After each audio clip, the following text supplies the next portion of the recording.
Bos-bos, di Jalan Persahabatan Jagakarsa, Jakarta Selatan, ada bisnis jajanan tradisional gemblong yang laris manis. Gemblong ini diperebutkan, dijastipin, bahkan dijual ulang berlapis-lapis loh bos. Halo bos, saya Ella, pemilik dari Gemblong Persahabatan. Sudah jualan belasan tahun, jualan sudah ribuan pieces per hari. Penasaran kan? Tetap dicuan bos.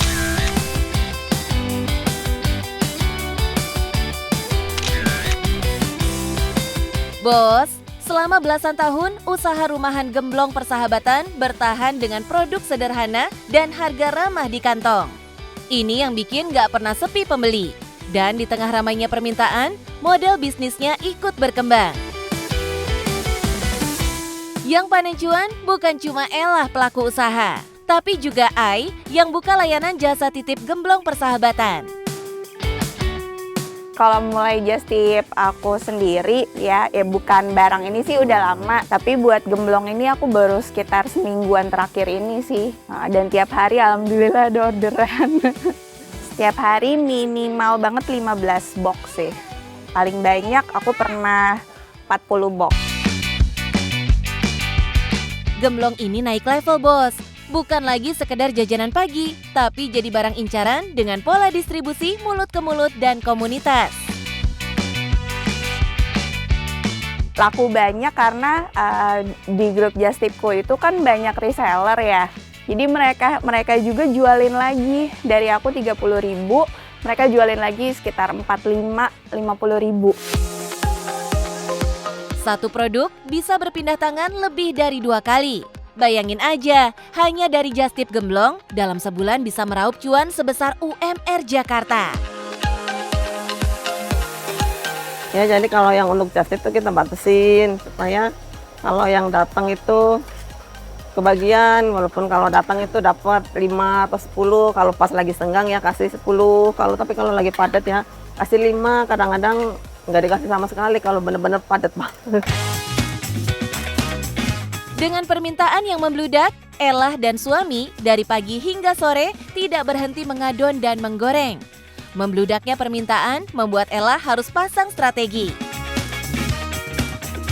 Kalau untuk saat ini tuh WhatsApp lagi ribuan, jadi kita nggak bisa balas satu persatu. Jadi kalau mau pesan mending datang aja ke sini, kita nge-live di sini bisa atau enggaknya gitu kan. Ya untuk saat ini masih kekurangan tenaga kayak, karena permintaan membludak gitu, lebih banyak dari kapasitas. Ya jadi kalau untuk pesanan yang just tip itu kan saya kasihnya siang, karena kalau pagi itu kan untuk jatahnya pelanggan-pelanggan saya yang lama, karena memang pelanggan lama itu ya yang membantu saya dari merintis lah gitu ya awalnya, jadi saya utamakan mereka dulu. Di tengah permintaan yang terus meningkat, Ella memilih untuk tetap setia pada pelanggan lamanya. Bagi Ella, loyalitas bukan sekedar angka penjualan, tapi hubungan jangka panjang yang dibangun sejak masih merintis. Ya ada juga yang ini kan pas lagi rame-ramenya ya. Ada yang datang ke sini dari jauh terus nggak dapet, dia marah-marah. Padahal memang seharusnya kalau dia lihat itu pesan dulu kan, datang ke sini nggak ada, jangan marah gitu ya, maklumin keadaan di sini gitu kan. Kayak kemarin juga ada tuh ibu-ibu datang ke sini katanya ngojek dari mana gitu kan, nyampe sini udah ngongkos mahal-mahal, nggak dapet gitu kan. Kebetulan di sini lagi padat banget kan, jadi kita nggak kasih. Bos, selama belasan tahun berjalan, Ella tidak sekedar jualan, tapi membangun produk dengan cara mendengarkan pasar. Masukan pelanggan dijadikan data, bukan sekedar komentar. Dari rasa, tekstur, sampai konsistensi produk. Semua dievaluasi supaya gemblong yang dijual hari ini tetap sama rasanya dengan yang dibeli bertahun-tahun lalu. Itu kenapa Ella dan suaminya sampai saat ini masih turun tangan langsung dalam proses produksi. Gula merah juga yang kualitasnya bagus. Jadi ya itu aja sih sebenarnya, memang bahan utamanya kan tepung ketan sama kelapa sih. Jadi kalau berani kelapa sama tepung ketannya aja udah enak sih. Dalam bisnis kuliner skala harian, kualitas bahan menjadi penentu umur usaha. Ketika bahan baku dijaga, rasa jadi lebih stabil dan produk tetap bisa diproduksi dalam jumlah besar tanpa kehilangan karakter.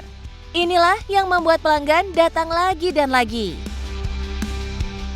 Ya cuman dimasak, habis dimasak diadonin, habis diadonin goreng, habis digoreng dimasukin ke gula.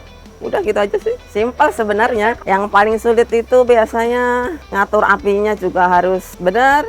Terus tepung ketan juga kadang sih pengaruh juga. Proses produksi memang terlihat sederhana ya bos, tapi di balik itu ada standar kerja yang harus dijaga setiap hari. Adonan dimasak terlebih dahulu sebelum dibentuk dan digoreng sehingga matang dari dalam. Hasilnya, tekstur gemblong lebih kenyal, lebih padat, dan tidak mudah keras meski sudah dingin. Secara bisnis bos, ini penting karena produk tetap layak jual meski menempuh perjalanan dan waktu distribusi yang lebih panjang. Nah bos, buat teman-teman yang mau mulai usaha, saya ada tips. Yang pertama, jangan takut usaha dari nol. Yang kedua, harus konsisten dengan rasa. Yang ketiga, jaga hubungan baik dengan pelanggan. Yang terakhir, cuan bos.